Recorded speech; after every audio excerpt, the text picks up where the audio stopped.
In the first century, the Jewish people lived under the weight of a foreign occupation that had been shaping their destiny for generations. Since Pompey in 63 BCE, Rome governed Judea through procurators and client kings, such as Herod the Great and his sons. This political dominance had transformed everyday life, but it had also awakened an expectation that traced back to Israel's most ancient times, the arrival of the Messiah. This was not a spiritual figure nor a celestial redeemer, but a deeply human leader destined to restore the lost splendor of the kingdom of Israel. The messianic hope of the first century was not an abstract concept, but a concrete aspiration derived from centuries of prophetic texts, national memory, and political tensions. For most Jews of the time, the Messiah had to be a direct descendant of King David, a restorer of the monarchy that had unified the tribes and guaranteed a period of security and prosperity. The Davidic lineage not only symbolized political legitimacy, but also historical continuity. After the destruction of the northern kingdom in 722 BCE and the kingdom of Judah in 586 BCE, the longing for an heir to once again sit on the throne of Jerusalem became one of the main driving forces of Jewish identity. This ideal was reinforced during the Babylonian exile and survived the Persian, Hellenistic, and Roman conquests. Therefore, when the inhabitants of Judea spoke of the Messiah, they did not imagine a transcendent being, but a future earthly king who would return autonomy to the people. This awaited Messiah was also expected to possess military qualities. In a world subjected to successive imperial powers, the idea of a liberator without armed power made no sense. The prophecies of Zechariah, Jeremiah, and Ezekiel described a figure capable of gathering the exiles, defeating the oppressors, and restoring a just government. The images of a shepherd who guides his people evoked both tenderness and discipline. The Messiah was expected to show clemency toward the faithful, but also strength to subdue the enemies of Israel. Within this interpretive tradition, liberation was necessarily political, and world peace would be the consequence of the victory and justice restored by his reign. Recent memory offered examples that reinforced this vision. Just a century before the birth of Jesus, the Maccabean revolt had managed to expel the Seleucids and temporarily restore Jewish independence under the Hasmonean dynasty. That episode demonstrated that armed resistance could triumph and that redemption could be achieved through human action. For many Jews of the first century, this was historical proof that divine intervention usually manifested through human leaders who took on the struggle.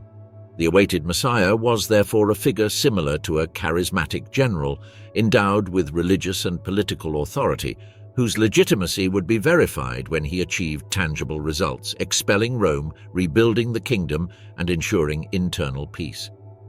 The diversity of groups within the Judaism of the Second Temple also influenced messianic expectations. The Pharisees expected a just leader who would restore strict adherence to the law and purify the religious life of the people. The Sadducees, linked to the temple and the priestly elite, did not place as much emphasis on the messianic figure since their power depended on maintaining the existing order. However, they shared the idea that any Messiah must respect the priestly structure and defend the cult. The Essenes, located in communities like Qumran, even expected two messiahs, one royal and one priestly, tasked with leading the final purification of Israel. Meanwhile, numerous popular movements in Galilee and Judea generated charismatic figures who proclaimed themselves bearers of the people's liberation, feeding the idea that the Messiah would be an insurgent leader. In this context, Jewish spirituality was deeply linked to politics. The arrival of the Messiah not only implied the restoration of the glorious past, but also the beginning of a new era of social justice.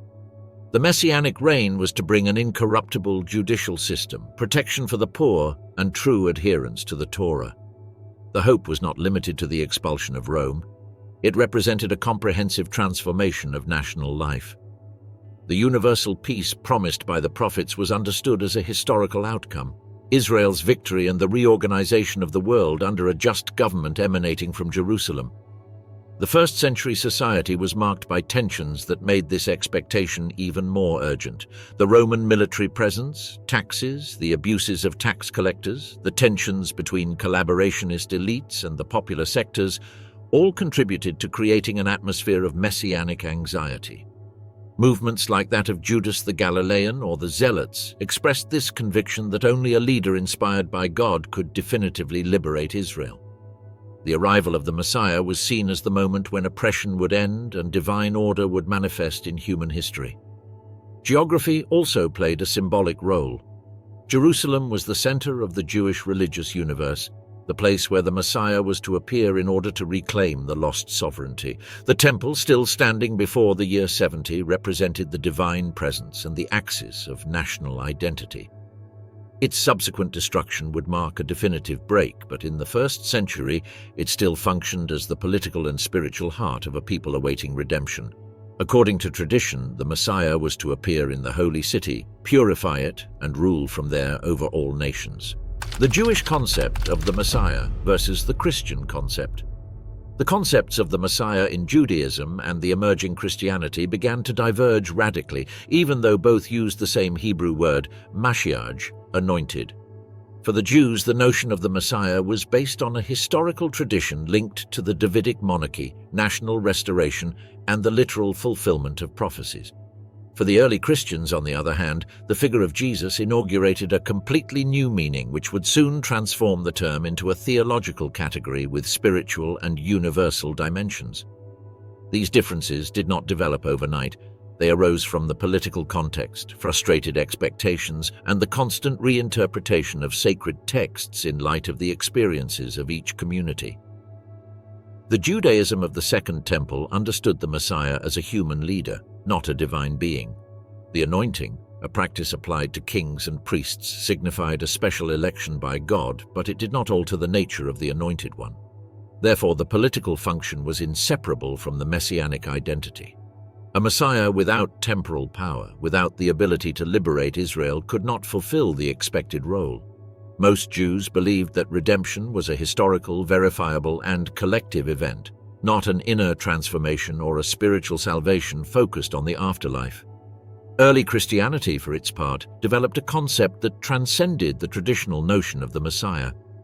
Based on the experience of Jesus' followers and their early interpretations of his death and resurrection, the title of Christ, the Greek version of Messiah, acquired a theological meaning that did not exist in Judaism. Jesus ceased to be seen as a failed political leader and came to be conceived as the incarnate Son of God, whose mission was not to restore an earthly kingdom but to establish a spiritual kingdom. This transition involved a profound shift.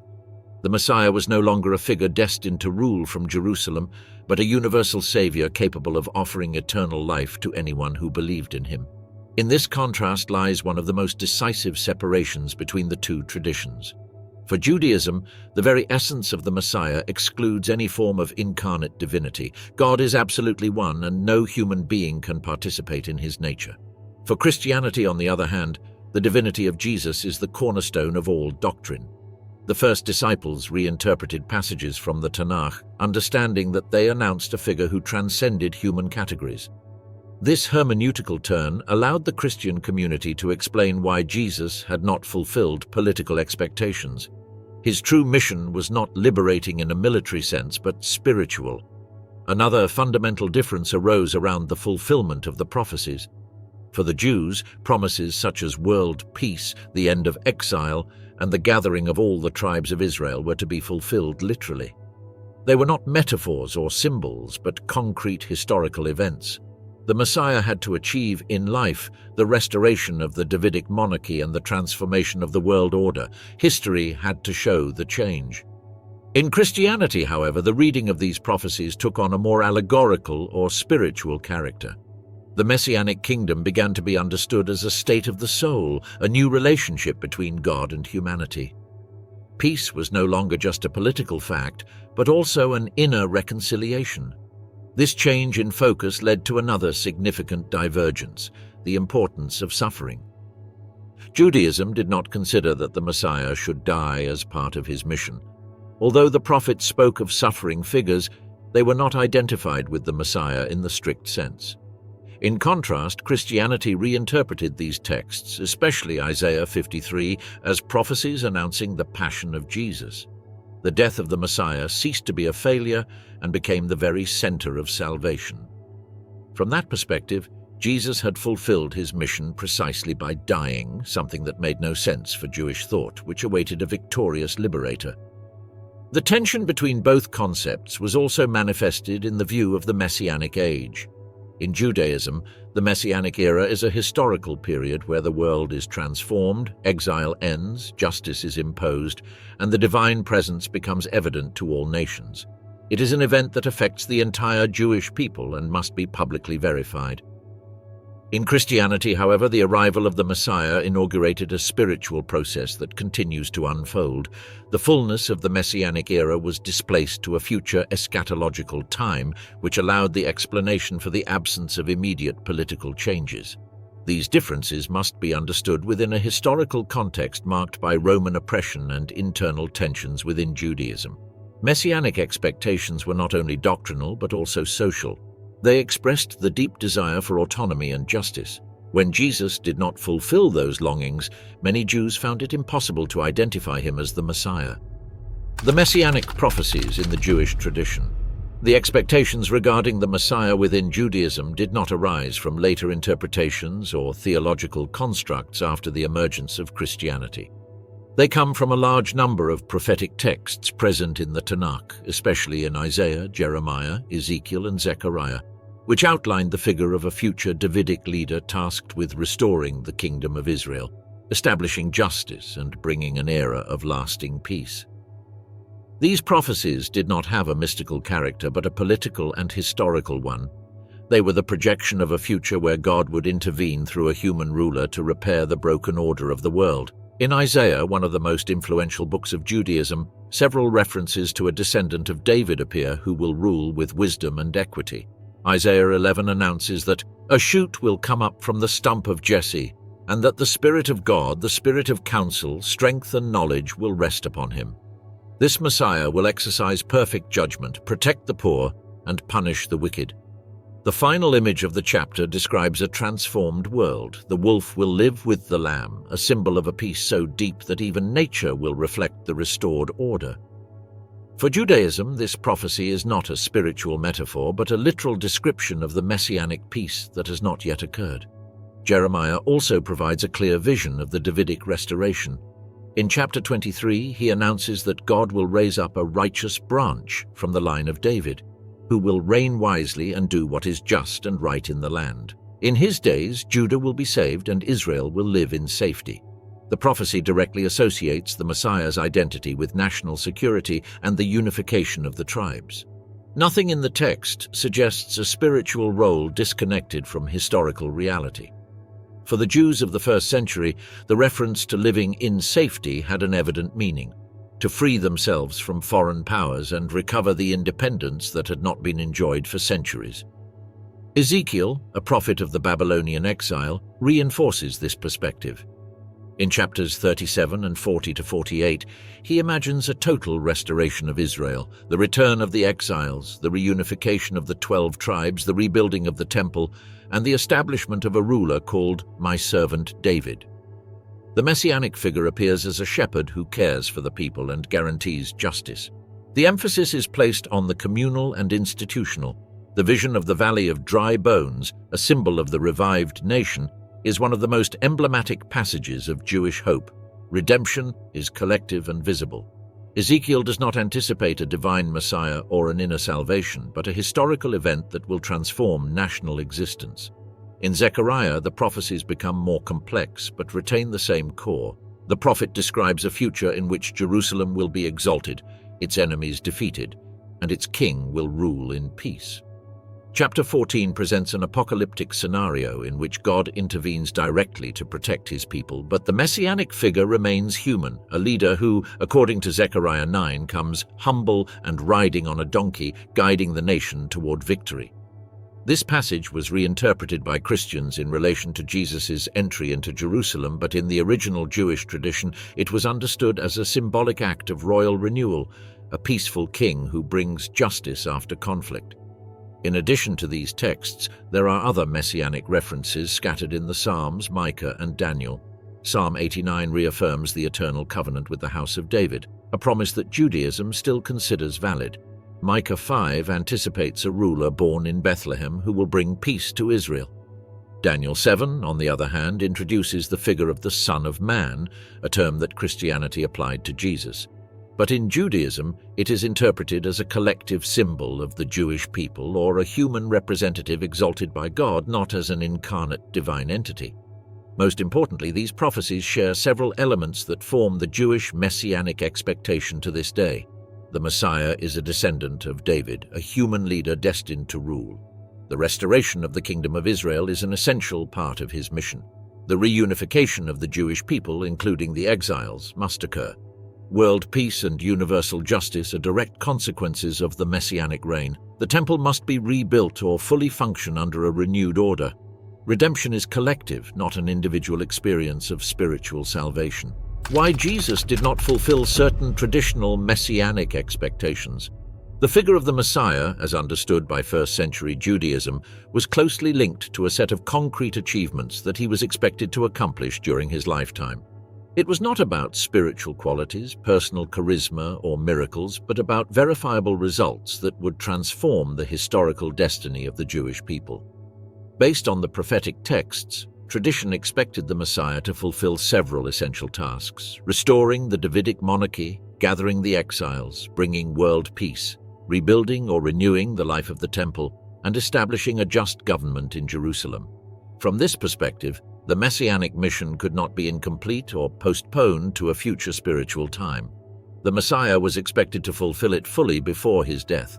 It is at this point that Judaism believes Jesus did not meet traditional messianic expectations.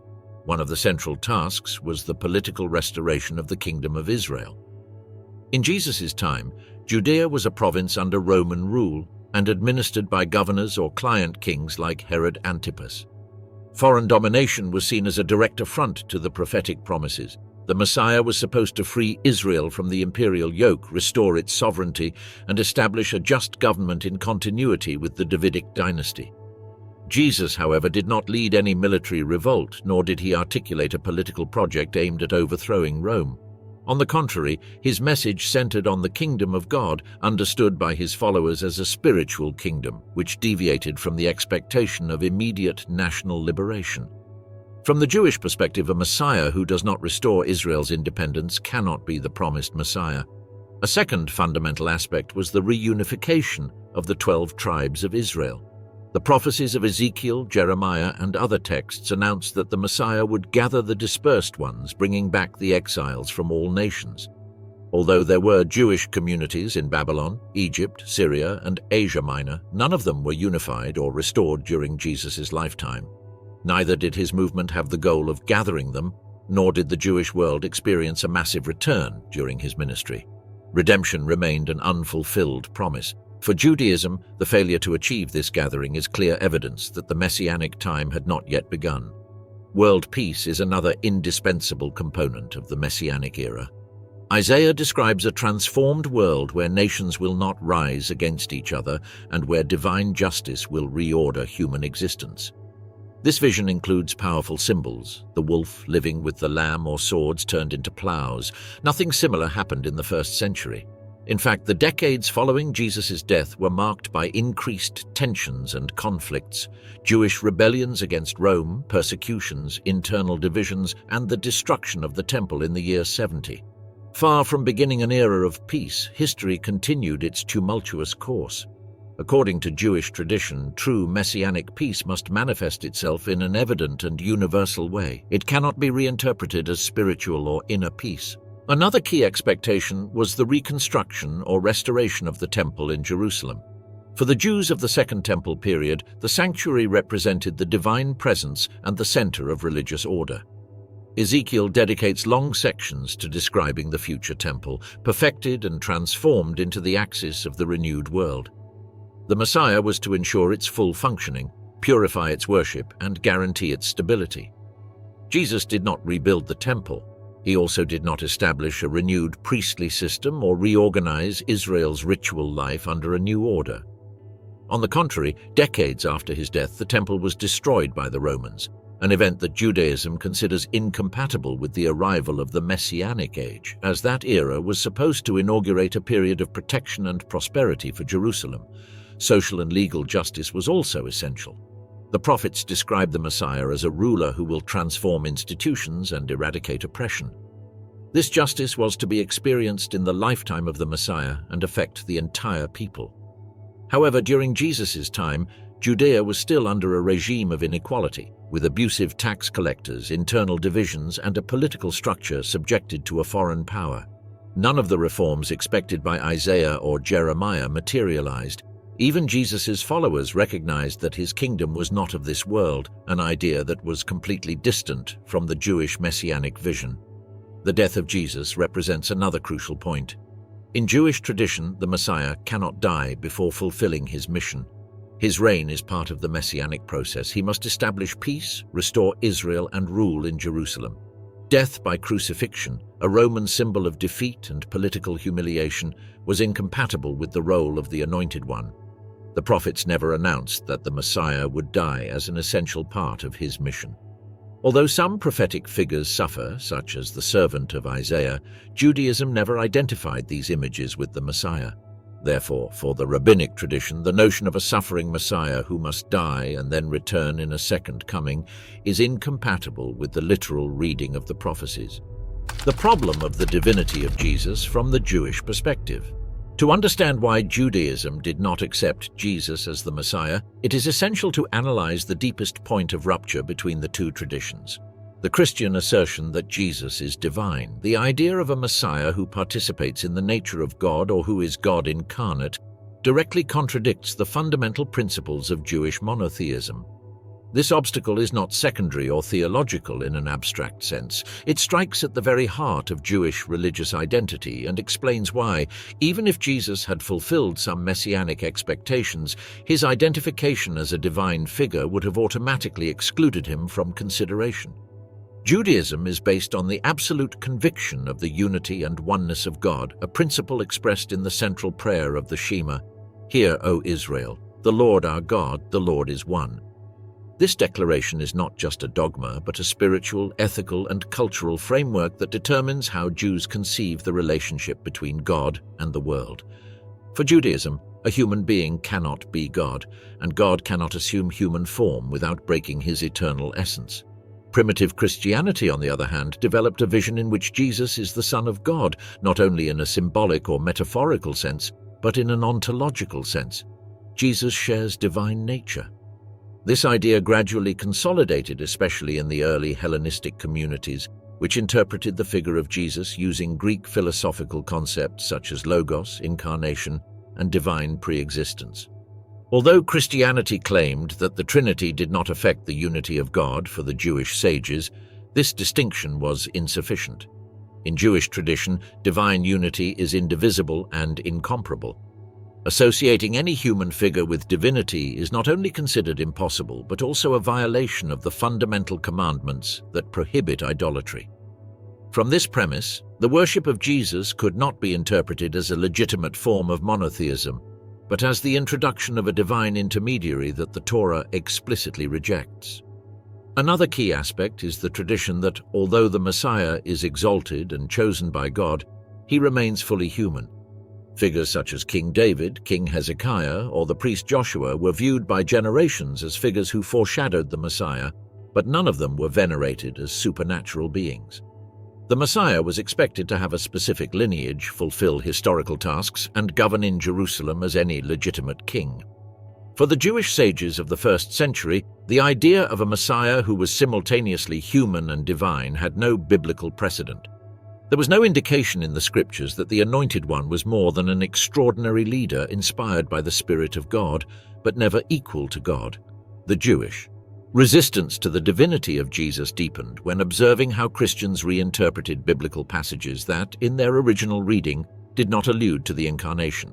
Verses such as Isaiah 7:14, Psalm 2, or Daniel 7 were used by early Christians to substantiate the divinity of Jesus. But in the Jewish tradition, these texts were understood differently, as references to contemporary kings, collective symbols, or poetic visions.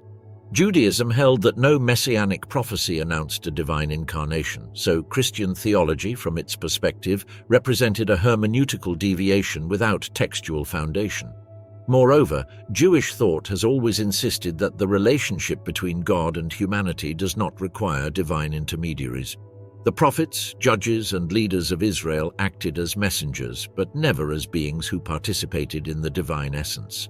The figure of Jesus as a universal mediator between God and the world is foreign to Jewish tradition, which considers the covenant between God and Israel, established in the Torah, sufficient to guide spiritual life. From this perspective, the idea that humanity needs a divine savior contradicts the notion of personal and collective responsibility that permeates all Jewish teaching. The death of Jesus also influenced this rejection. For Christianity, the crucifixion was the supreme manifestation of divine love and an essential part of the redemption plan. For Judaism, however, the idea of a God who suffers and dies is inconceivable. Death, especially on a cross, a symbol of Roman execution, reinforces the humanity of Jesus and demonstrates his inability to fulfill the messianic mission. A God who dies is incompatible with the eternal and unchanging God of Judaism. Thus, the Christian claim of the divinity of Jesus was not only unacceptable but also contradictory from the Jewish perspective. The Torah as supreme authority. At the heart of Judaism lies the Torah, not only as a set of revealed laws, but as the very foundation of the identity and continuity of the Jewish people. To understand why Judaism did not accept Jesus as the Messiah, it is essential to understand the central role the Torah plays in Jewish life and how it functions as the absolute criterion for evaluating any messianic claim. Unlike other religious systems where faith may eclipse the law, in Judaism, the law precedes and determines any belief. Therefore, the figure of the Messiah, whoever he may be, must be subordinated to the Torah and fulfill it perfectly, without introducing changes, reinterpretations, or abrogations that contradict it. The authority of the Torah is directly linked to the revelation at Sinai, understood as the foundational moment when God gave the Jewish people a complete, eternal, and immutable code of life. This revelation included not only the Ten Commandments, but also a broad body of norms that regulated all aspects of existence: civil, ritual, ethical, and spiritual. According to Jewish tradition, no later figure can alter the Torah. The biblical text itself states that nothing should be added or taken away from it. Thus, when Judaism evaluates any religious movement or teacher, the first criterion is strict fidelity to this normative corpus. This principle directly clashes with the perception that Jesus' followers had of his figure and teachings. Although the Gospels present him as a teacher of Jewish law, they also show episodes where his interpretation diverges from traditional halakha. The accounts of Sabbath, rest, ritual purity, or his relationship with the authority of the temple reflect tensions between the message Jesus taught and the normative practice of Second Temple Judaism. From the Jewish perspective, any teacher who relativized central precepts or introduced a different spiritual hierarchy would be contravening the absolute authority of the Torah. This does not mean that Judaism opposed the interpretation or development of the law. The rabbinic tradition has always recognized the need to study, debate, and apply the Torah to new contexts.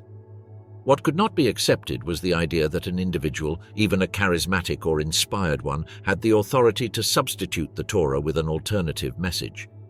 Halakha developed collectively, through discussion and consensus among the sages, not through individual decrees. If Jesus proposed an interpretation that, according to religious leaders, softened or redefined established commandments, this could be seen as a threat to the legal structure that upheld Jewish life. Another decisive point is the distinction between miracles and prophetic authenticity. The Torah explicitly states that miracles are not sufficient proof to determine the truth of a spiritual leader.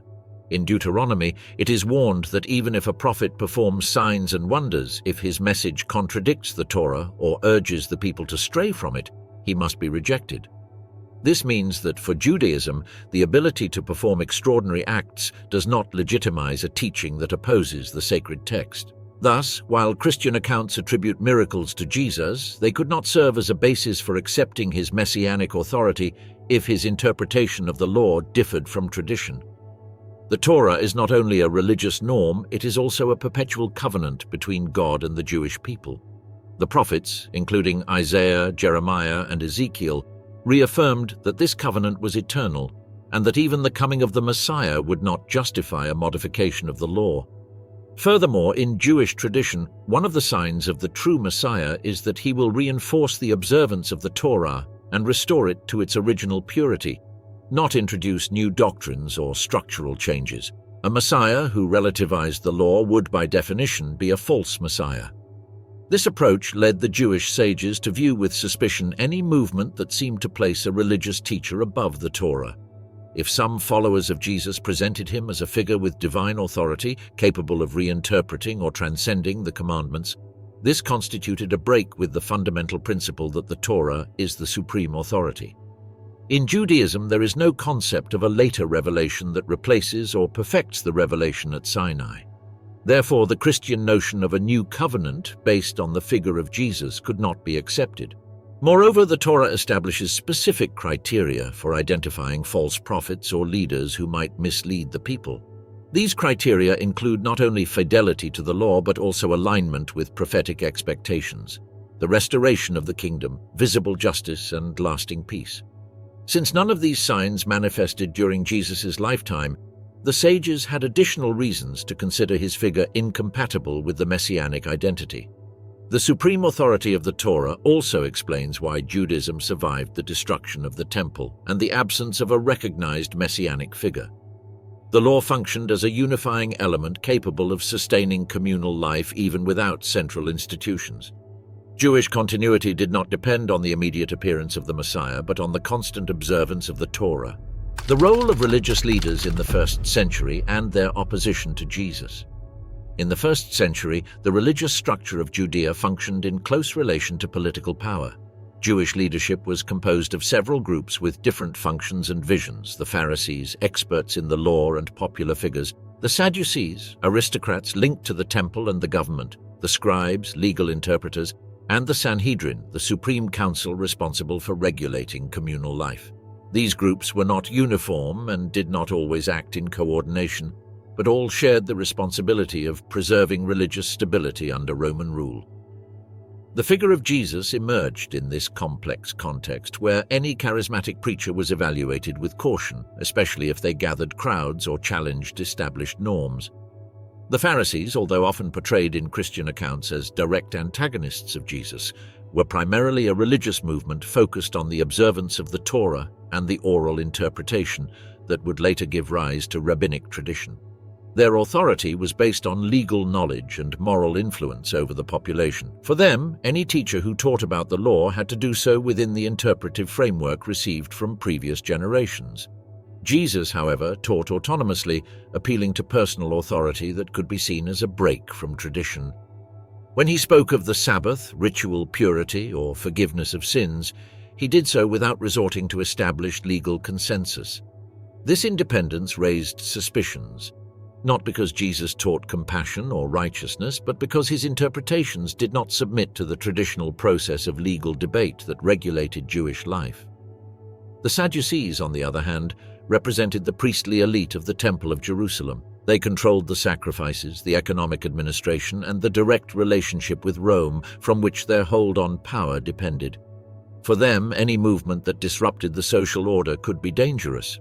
The temple was the political and religious center of Judea, and its stability was indispensable for the survival of the nation. Jesus caused tension by criticizing the practices of the temple and denouncing the corruption in its administration.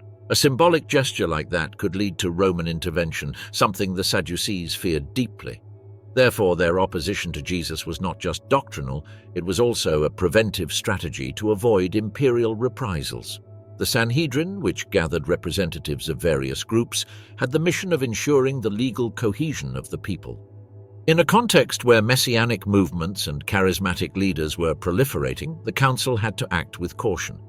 Rome watched with distrust any sign of rebellion, and the Jewish authorities knew that a wrong judgment could trigger violence or repression. Numerous preachers had emerged in previous decades proclaiming divine signs, healings, or apocalyptic messages, and several had ended up inciting uprisings. For the Sanhedrin, Jesus could be interpreted as a new, potentially explosive figure. He attracted crowds, spoke of the kingdom of God, and performed acts that his followers interpreted as messianic signs. Keeping control over these movements was part of the institutional responsibility. Doctrinal disputes also played a significant role. Jesus moved within the Jewish framework but introduced variations that could be considered heterodox. When he spoke authoritatively about the forgiveness of sins without resorting to temple rituals, he undermined the priestly role. When he discussed oral traditions, he questioned the legitimacy of the Pharisees. When he spoke of an imminent kingdom, he raised political concerns.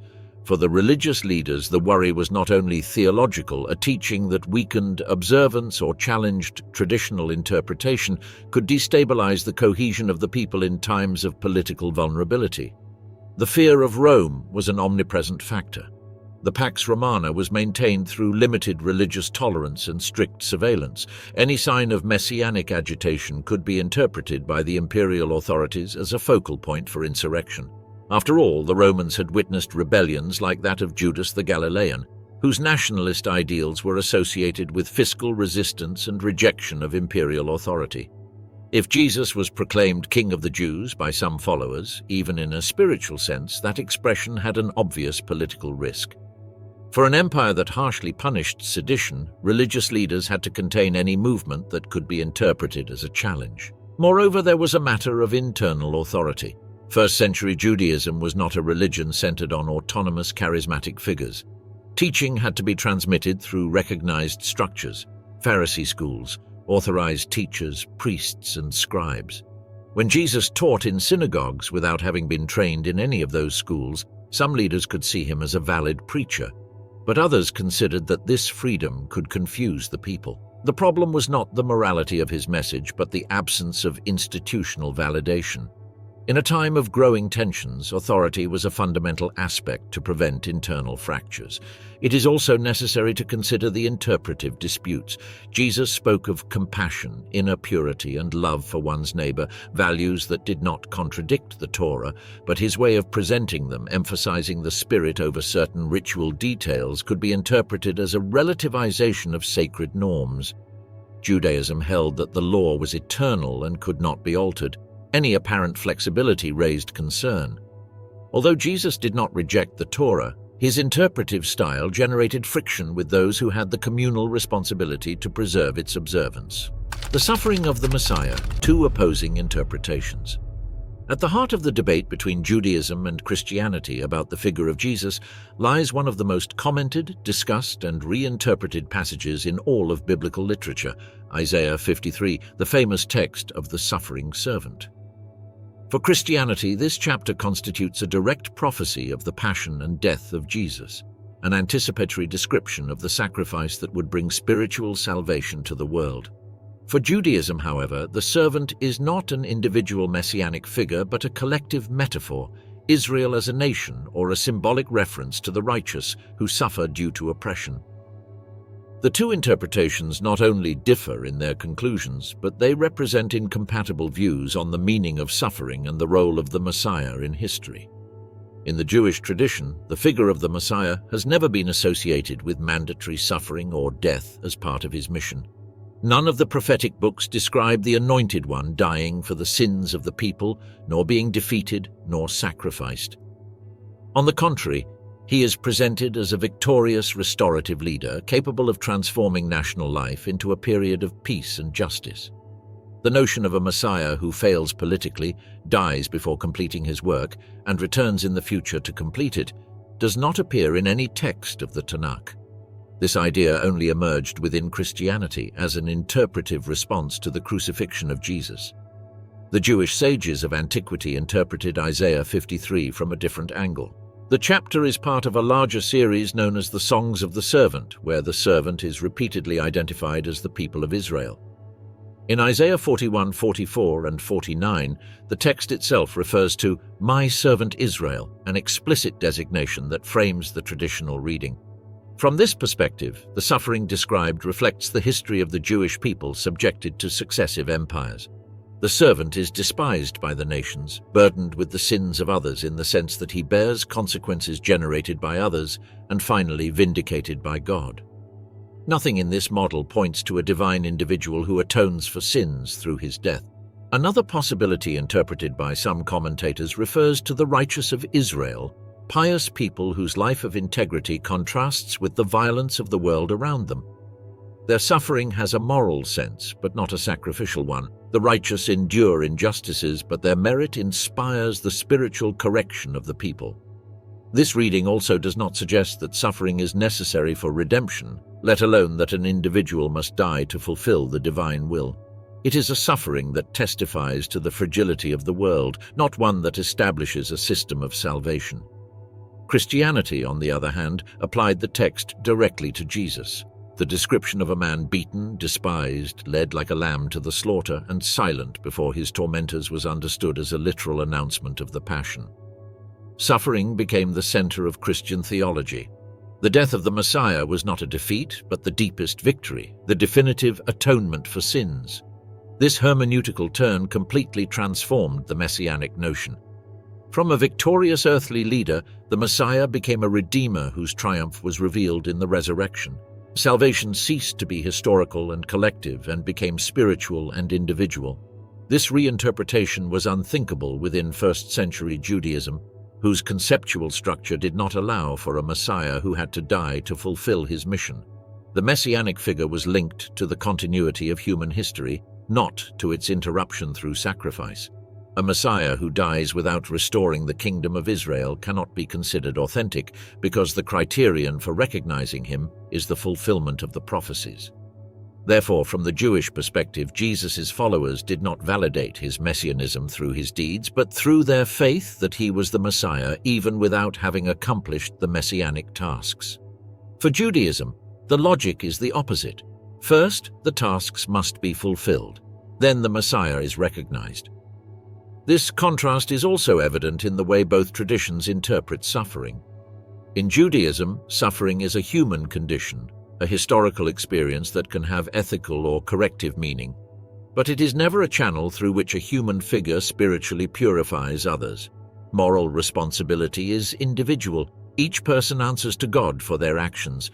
There is no mechanism by which the suffering or death of one individual erases the sins of others. The idea of vicarious atonement, that is, someone dying to redeem others, is not part of post-temple Jewish thought. In contrast, for early Christianity, the crucifixion posed a central dilemma. How could the Messiah die?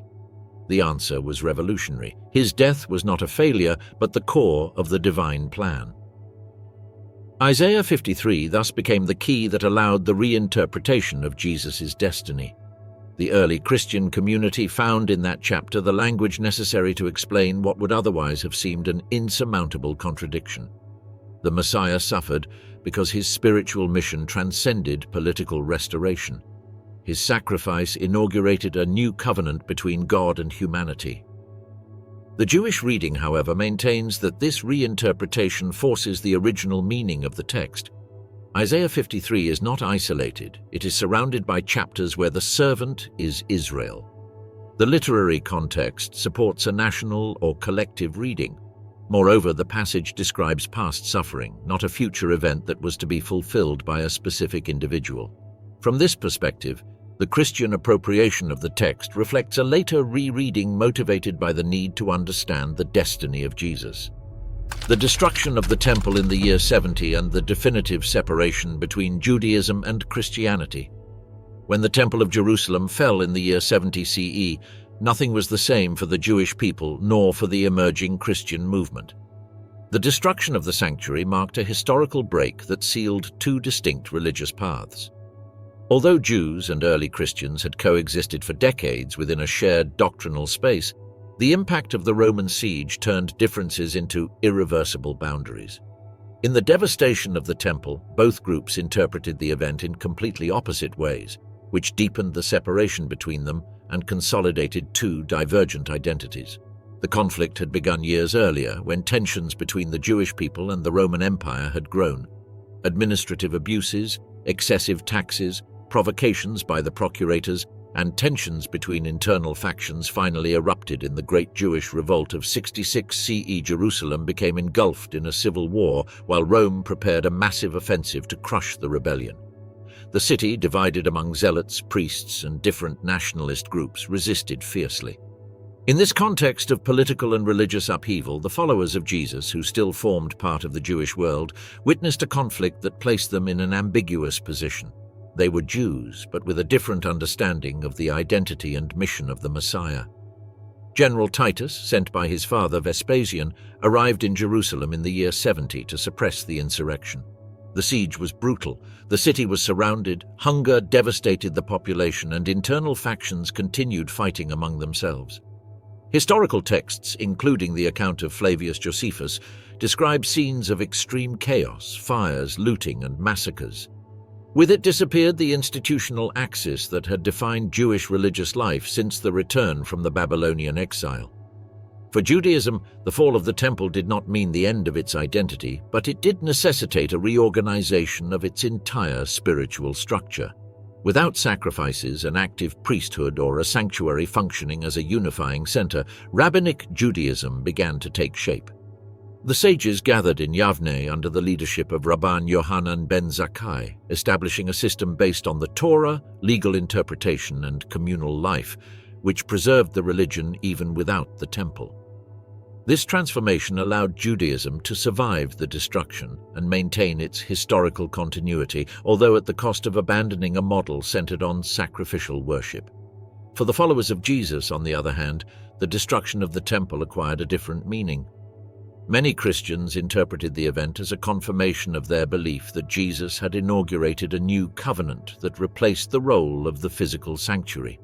The idea that God no longer needed animal sacrifices and that the death of Jesus fulfilled a definitive atoning function allowed Christianity to survive without relying on the temple.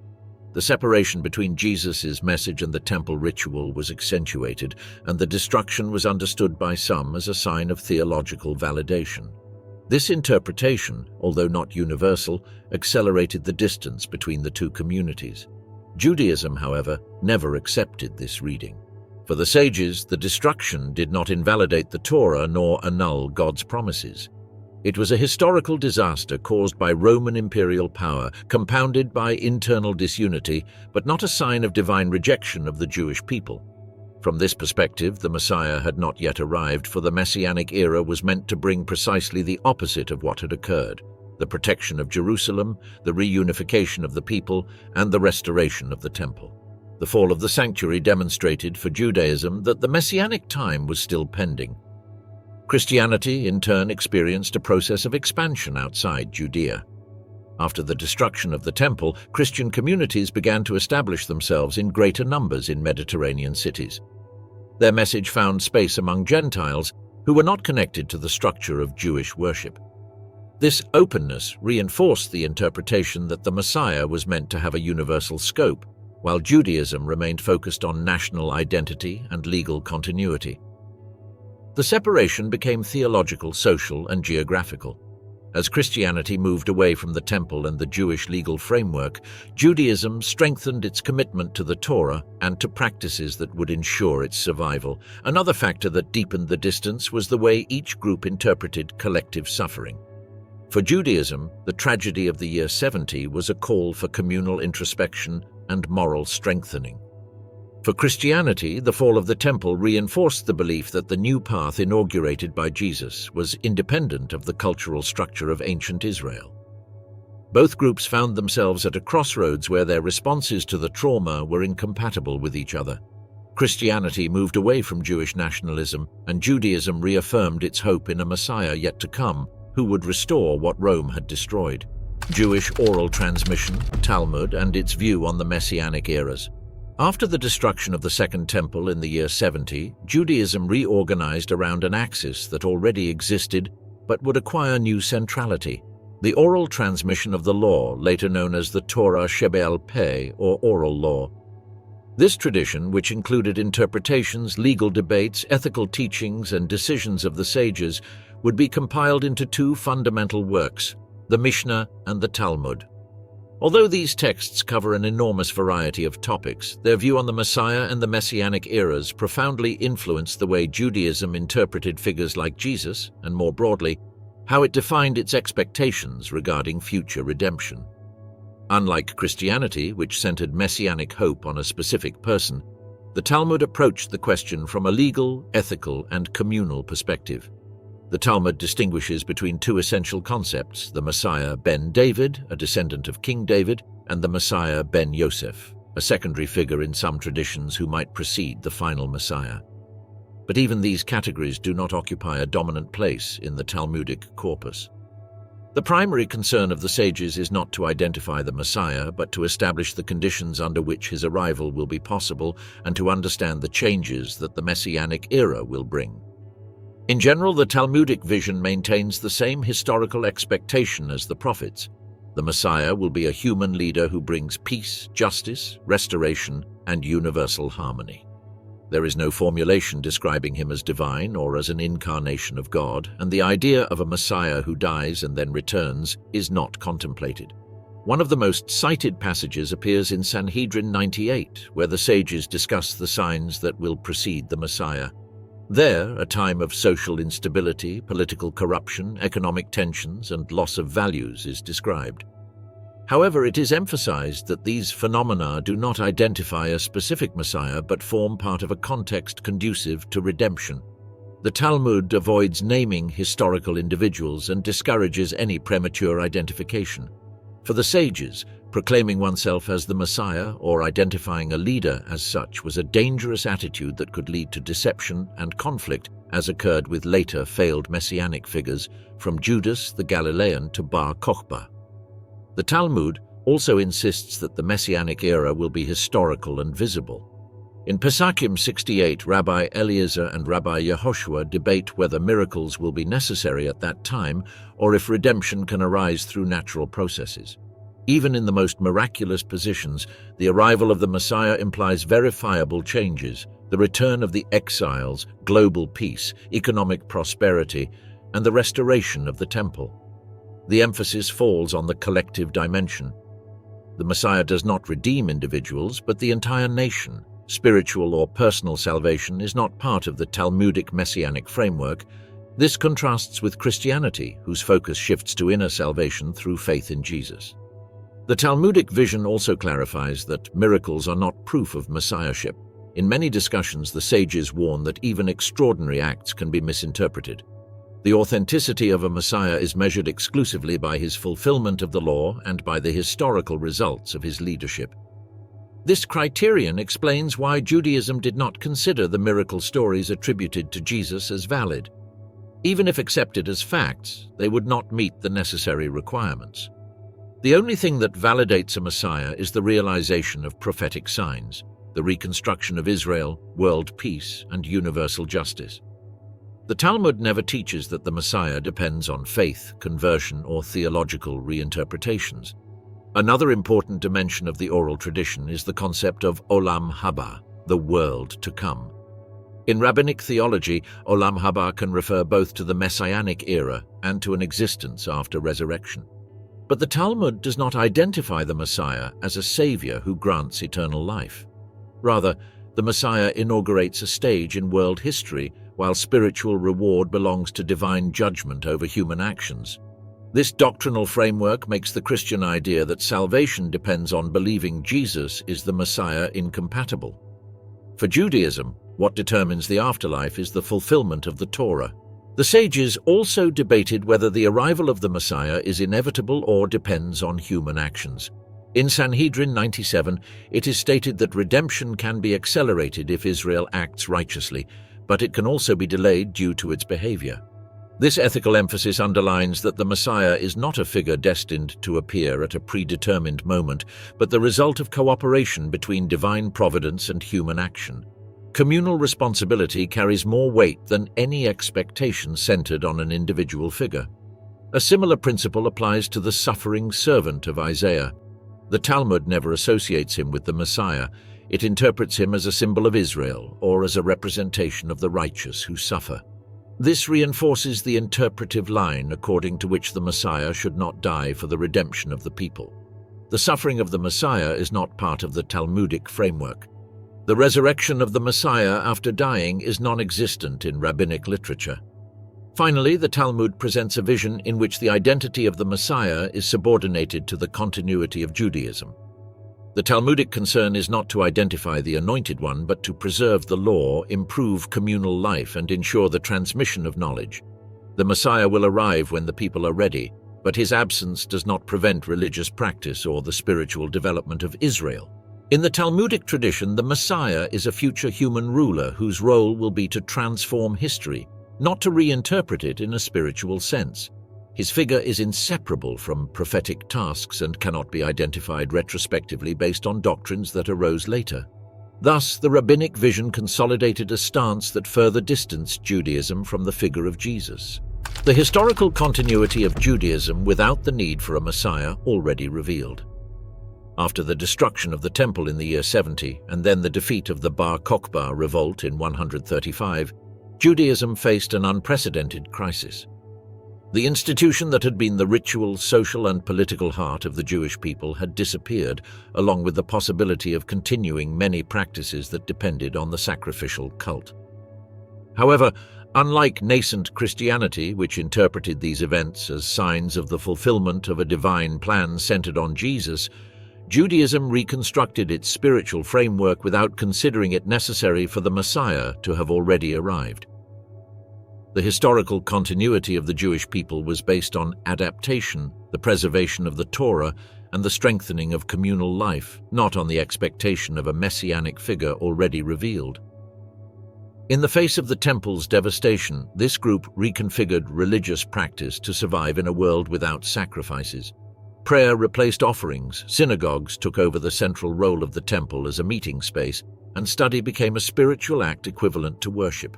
This transformation allowed Judaism to cease depending on a physical institution to sustain its identity. In this process, messianic expectation remained alive, but not with the idea that the Messiah already existed in some hidden form, rather as a future event whose time could neither be anticipated nor forced. The transition from temple-centered Judaism to one based on the oral law consolidated a key principle: the Torah as the indestructible foundation of Jewish identity. Although the Messiah is part of future hope, his absence does not prevent the continuity of the covenant. The sages insisted that the commandments remain in force and that Jewish life does not depend on the immediate arrival of a liberator. The centrality of study, developed in academies such as those of Sura and Pumbedita, helped structure religious authority away from Jerusalem. This new form of continuity demonstrated that Judaism could survive prolonged exile without resorting to the assertion that redemption had already occurred. Over the centuries, the experience of the diaspora reinforced this vision. Judaism did not disappear despite the absence of an active Messiah. On the contrary, it adapted to new geographies and contexts, developed diverse liturgical traditions, and maintained cohesion through a robust normative system. The absence of a revealed Messiah was not a void but a horizon. The Jewish people continued to exist as a community that found meaning in its history, its texts, and its ethics, without demanding immediate messianic signs. Within this framework, the expectation of the Messiah ceased to be a political urgency and became a theological hope that did not interrupt the daily responsibility of living according to the law. Medieval Judaism illustrates this continuity well. In places such as Babylonia, North Africa, Spain, and Central Europe, communities maintained internal judicial structures, education, commerce, and coherent religious practices.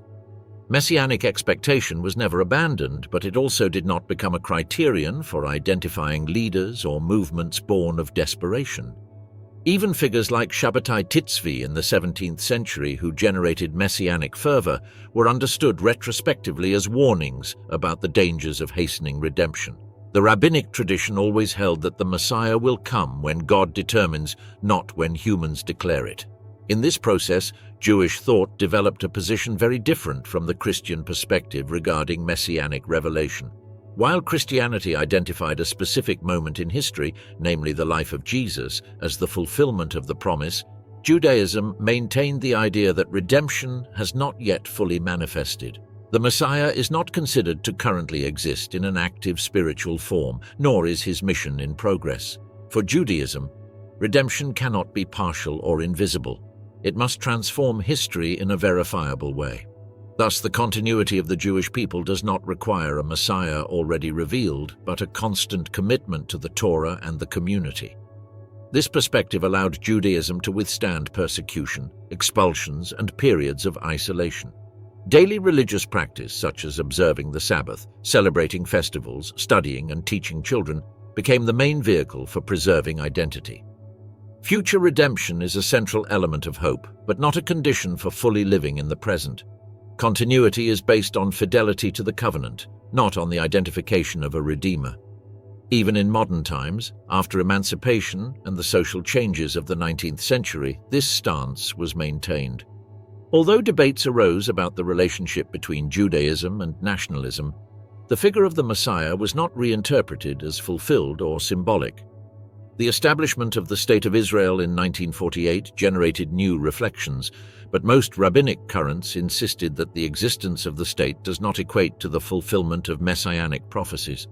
Full redemption remains a future and necessary event not yet realized. The Jewish interpretation of the end of times. In the Jewish tradition, the end of times is not an abrupt moment or a supernatural cataclysm intended to destroy the world, but a historical transformation that inaugurates the messianic era. This vision developed from multiple biblical and rabbinic sources which describe a series of signs, stages, and necessary conditions to recognize that the true Messiah has arrived.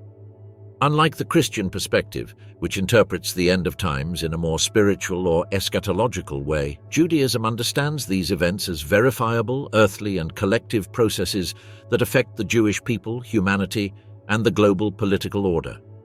The first indispensable sign is the reunification of the Jewish people. According to the prophets, the end of times begins when the exiles return to the land of Israel from all nations.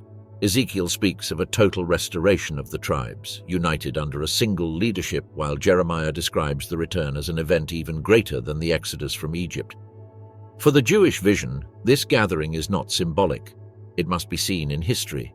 The Messiah cannot appear while part of the people remains dispersed, because his mission consists precisely in completing that return. The diaspora is a temporary state. Reunification is a clear sign of the beginning of the Messianic era. Another key sign is the full restoration of Jewish governance in Israel. The end of times implies the end of all foreign domination over the Promised Land. Isaiah and Zechariah announce an era in which Jerusalem will be the spiritual and political center of the world, and where nations will come to learn justice. Judaism understands that this transformation must occur on a historical plane. The Messiah must establish a legitimate government, a descendant of David who will lead the people with justice and ensure stability. This is not a spiritual kingdom without institutions, but a real state representing restored sovereignty. Universal peace is another determining element. Isaiah 2 and Micah 4 describe humanity abandoning war. They shall beat their swords into plowshares and their spears into pruning hooks.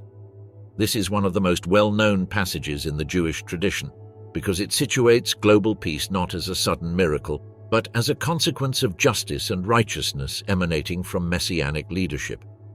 The end of times does not culminate in destruction, but in harmony among the nations. From the Jewish perspective, this peace has not yet occurred. The world remains full of conflict. Therefore, no historical figure, including Jesus, can be identified as the Messiah until this condition is fulfilled. The restoration of the Temple of Jerusalem is another essential feature of the Messianic age. Ezekiel offers a detailed vision of the future temple with its measurements, functions, and priestly organization. This sanctuary represents the divine presence and the spiritual order that the Messiah must ensure. In the Jewish tradition, the Messianic era includes a renewal of worship, a purified sacrificial system, and a unified religious center. The existence of this temple is not allegorical, it must be built physically. The absence of such a building in the time of Jesus and its subsequent destruction in the year 70 reaffirms for Judaism that the Messianic era has not yet begun. Alongside these signs, rabbinic texts indicate an era of moral and spiritual transformation, but without separating this transformation from historical reality. The Talmud describes a more just society, where corruption, idolatry, and oppression cease. The Messiah must embody this ethical renewal as a judge and teacher, not merely as a political redeemer. His authority derives from strict observance of the Torah, which becomes the universal law recognized by all peoples. This vision does not imply the conversion of the Gentiles to Judaism, but the recognition of a common divine order. Consequently, the world is elevated to a plane of shared righteousness. Another central dimension is the resurrection of the dead, described in Isaiah 26 and Daniel 12. According to Jewish tradition, this event occurs within the framework of the messianic era, not before it. The sages interpreted the resurrection as a reaffirmation of divine justice and the continuity of life. But unlike Christianity, it is not considered a requirement to identify the individual Messiah. It is a collective event, occurring after the establishment of historical redemption, not a sign legitimizing a particular figure. The end of times also involves a moral purification of the Jewish people. Ezekiel 36 describes a process in which God will remove the heart of stone and replace it with a heart of flesh. This evocative phrase does not refer to individual religious conversion but to national renewal. The people, already gathered in their land, take up the Torah with renewed commitment. The Messianic era does not erase the law but magnifies it. At this point, Judaism diverges radically from Christianity, which interprets the arrival of the Messiah as a change in the relationship with the law. For the Jewish tradition, the end of times will reinforce the Torah, not replace it. The role of dispersion and exile in Jewish messianic identity. Contemporary Jewish identity cannot be understood without considering the prolonged experience of dispersion. Since the destruction of the First Temple in 586 BCE and later the Second Temple in 70 CE, exile has been a decisive element in the self-perception of the Jewish people. The diaspora not only meant the loss of a land, but also the creation of a spiritual framework in which messianic hope acquired a historical and national character. Unlike Christianity, which placed redemption on a spiritual plane independent of geography, Judaism always maintained the conviction that redemption is inseparable from the physical return to the land of Israel and the restoration of sovereignty. Dispersion therefore intensified messianic expectations while also defining the criteria by which a Messiah must be evaluated. The diaspora transformed Jewish life but did not destroy its cohesion. In Babylon, Alexandria, Rome, and later in Europe, the Jewish people developed community structures, study centers, and liturgical traditions that preserved religious unity despite the distance. However, this preservation never replaced the longing for return. Daily prayers, festivals, and rabbinic texts constantly reminded that dispersion was not a definitive condition, but a temporary state that would only be resolved with the arrival of the Messiah. Each generation inherited this expectation and transmitted it, directly associating it with the full restoration of Israel. Exile also shaped the understanding of history.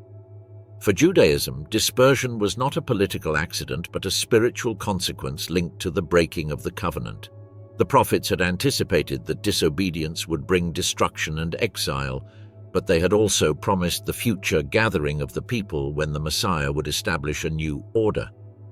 Rabbinic tradition interpreted these prophecies as a cycle: dispersion, purification, return. The figure of the Messiah thus appears integrated into the historical experience of the people, not as an individual spiritual solution, but as the final act that closes the national wound opened by the loss of the land. The universality of exile led Judaism to conceive redemption in terms of totality. It is not enough for some Jews to return to the land.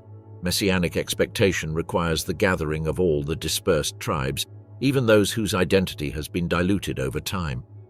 This vision is based on passages such as Ezekiel 37, which describes the symbolic reunification of Judah and Ephraim, or the texts of Isaiah that announce that God will raise a banner to the nations so that the exiles may return.